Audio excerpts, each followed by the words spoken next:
Okay, Assalamualaikum.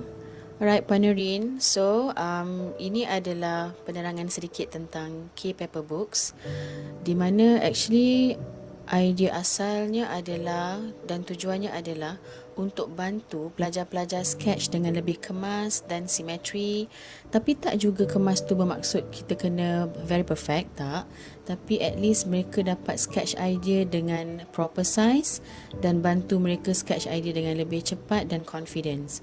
Sebab tu kita kata dot per inch your idea with confidence. So it's a graphic ideation workbook lah. So belakangnya ada penerangan sikit tentang basically K-Paper ni dia untuk apa.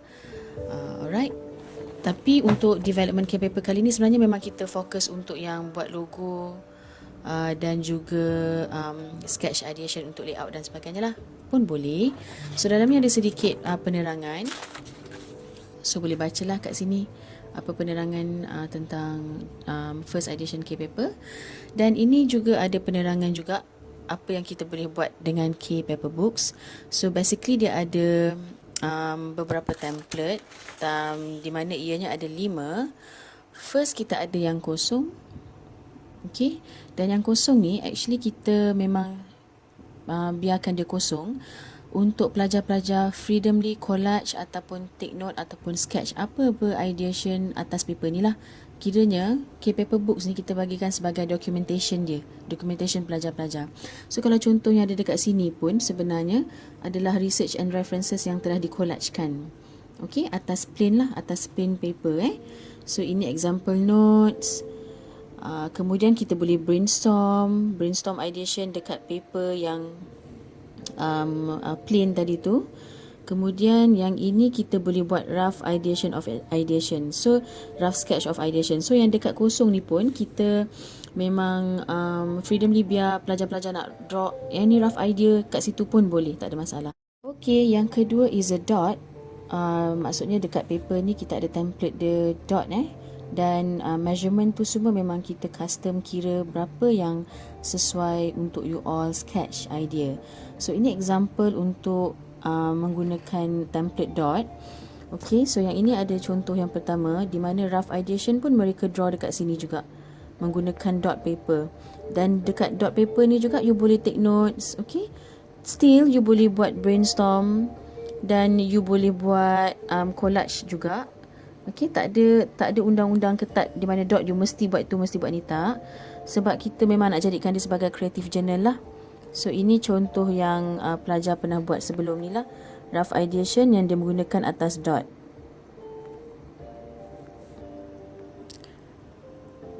Okey, begitu juga dengan yang ini pun contoh juga pelajar buat rough ideation menggunakan dot. So dot ni kita macam at early stage untuk budak-budak tahu dan faham macam mana kita nak guna dot ni. So kita minta mereka kira lah berapa dots yang diperlukan, berapa jarak yang diperlukan untuk make sure dia balance. Okay, jarak antara ni juga. So kita nak make sure dia tahu dekat mana mereka nak start untuk sketch. Okay, ini contoh yang mereka buat dekat dot paper, which is logo SWOT analysis. Still you can take notes dan you nak brainstorm idea dekat atas paper yang dots ni, boleh je, tak ada masalah. Okay, next is a dot and circle.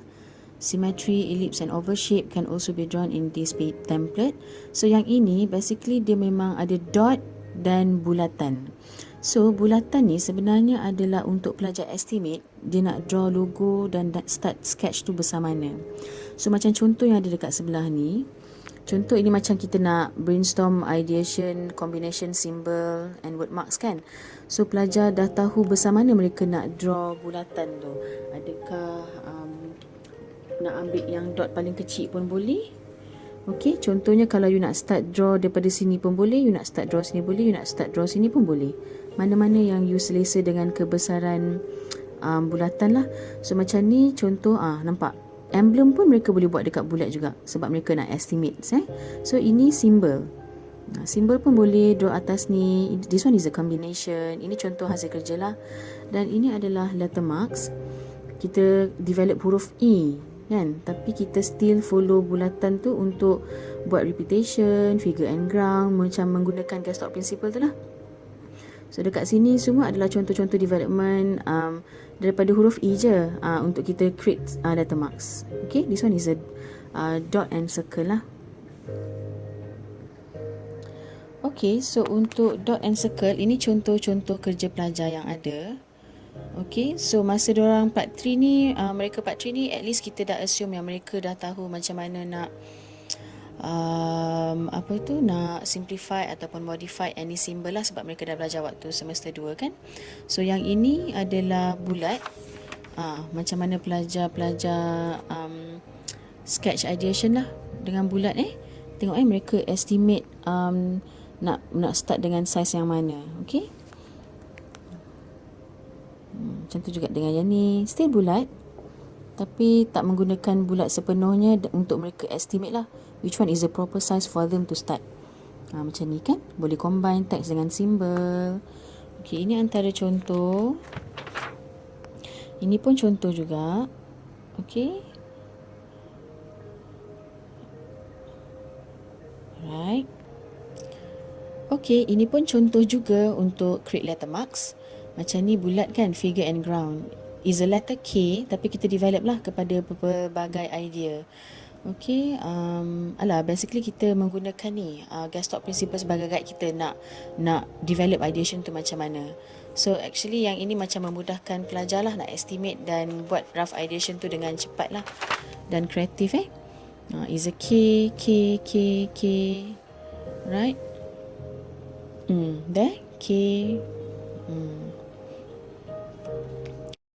Okay, yang ini untuk dot and square, which is that you can measure and scale your proper size to start sketch here. Try out triangle, pentagon and hexagon. So dekat sudut-sudut ni you boleh try lukis triangle, you nak buat hexagon ke, semua boleh sebenarnya. Okay, sebab dia square kan. So ini example of development letter mark yang pelajar dah pernah buat. So ini adalah square. So how they develop letter mark F.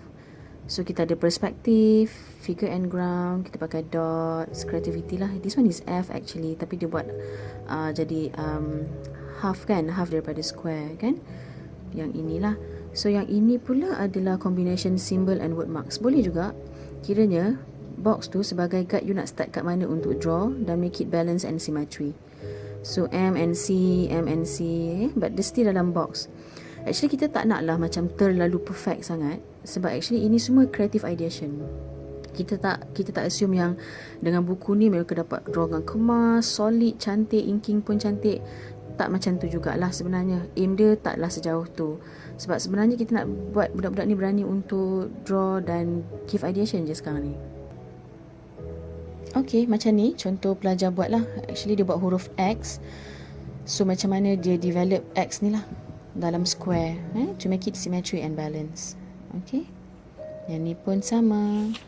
Lepas tu another X there kan, berpandukan dengan Gestalt principle. We do have continuation and everything here, right? Okay, another example R. So ni R actually is an R. Ada juga try and error. Ini R, ni dia punya bold. R juga flip here and there. Okay, perspektif sikit ada. So ini development letter marks lah menggunakan square. Ini contoh development logo menggunakan square juga. So ini mereka dah start ideation logo. Boleh jadi triangle juga, no problem at all. Okay, idea juga yang ni. Kalau you dah habis circle, you still can draw dalam square. Okay, kalau you memang suka basic shape circle lah. So macam ni pun actually is a square, tapi mereka draw circle and develop the idea here lah. Okay, sini pun boleh sebab the dot is there untuk mereka ukur dan measure which one is balance and mana yang tak berapa in a proper size lah. Ni pun sama, this one also. Okay, still is a combination ideation there. Okay. Macam tu juga dengan ni. Contoh lah, contoh development idea pelajar-pelajar. Okay, so the last one is adalah lebih kepada word marks. Word marks ni actually ini semua adalah yang macam typo tu kan. Kita ada ascended and descended line dekat mana mereka punya tail sepatutnya kan. So basically menggunakan itu, cuma kita tukar kepada saiz kecil dan saiz besar. Each one is proper for you guys to start sketch lah. So yang typeface tu kita letak dekat sini lah sebagai compilation sekali dalam K-Paper Books. So ini contoh, okay, contoh development idea, combination symbol and word marks. Okay, combination symbol and word marks. So yang ini adalah combination lah, which is that you do have a word marks tapi combine-kan dengan any symbol that you already simplified here. Okay, dengan menggunakan typography punya ascendant and descendant line lah.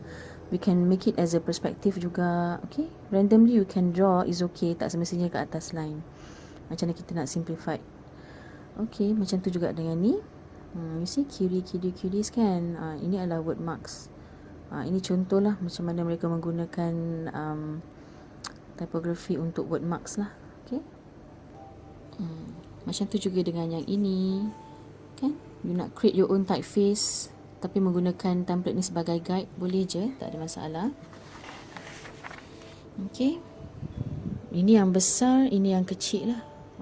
Okay, strong, ayat strong, you nak buat ayat strong macam mana.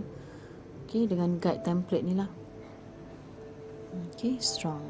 Okay. So another example, pelajar, ada yang main langgar juga ni sebab dia measure ikut mana dia nak selesa mula. Okay, tapi still dia boleh sketch dengan sama dan simetri lah. Okay, this one is a black. Pelajar ni dia memang suka gothic sikit kan. So ini semua you can draw dekat template yang ni. Okay. Yang ni pun dia suka ni, dia pakai bulat je ni, dia nak draw, dia nak practice. Boleh je, tak ada masalah. Okay, belakang dia ada sikit lah penerangan. Dalam ni, okay, Lisa lupa. Actually, tak salah Lisa, dalam ni semua ada 90 helai. Ni semua 90 helai. Dan kali ni Lisa tak buat depan belakang, Lisa buat dia depan saja untuk kita sketch. Okay, yang page kosong ni memang Lisa leave it untuk beberapa keping supaya budak-budak boleh tulis notes. Okay, dan nak brainstorm dan sebagainya. So yang ini pun sama, Lisa biarkan dia continue dengan 4 page. Okay, dan dulu kita ada depan belakang, sekarang kita ada depan sahaja. Kita tak buat dah depan belakang sebab ini adalah layout pad material ni. Jadi bila mereka marker render tu dia tembus sikit kan. So better kita bagi dia depan je lah untuk workout lepas ni.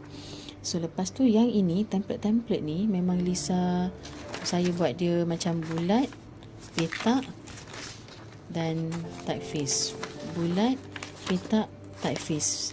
So, kenapa buat macam tu? Sebab sebelum ni punya test, bila kita buat bulat je 10 pages, petak 10 pages, dia macam dah shuffle, mau lompat dan susah untuk documentation dan pemahaman lah.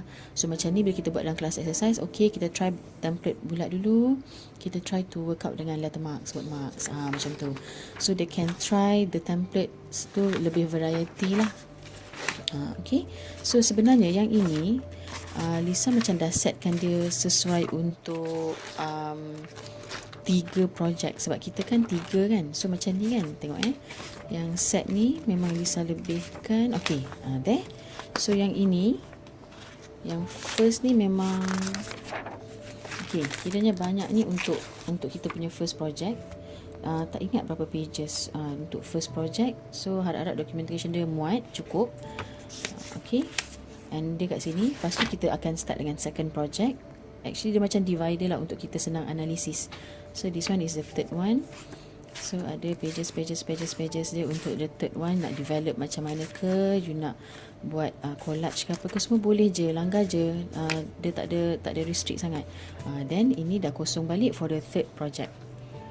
So it's easier kot. Jadi flow dia lebih mudah. Macam sebelum ni kita dah try, kita sampai pening nak lompat tengok documentation pelajar. So kita dah penambahbaikan kali ni, volume 1 nombor 2 September 2019, di mana mungkin kita cuba buat flow dia lebih teratur lah.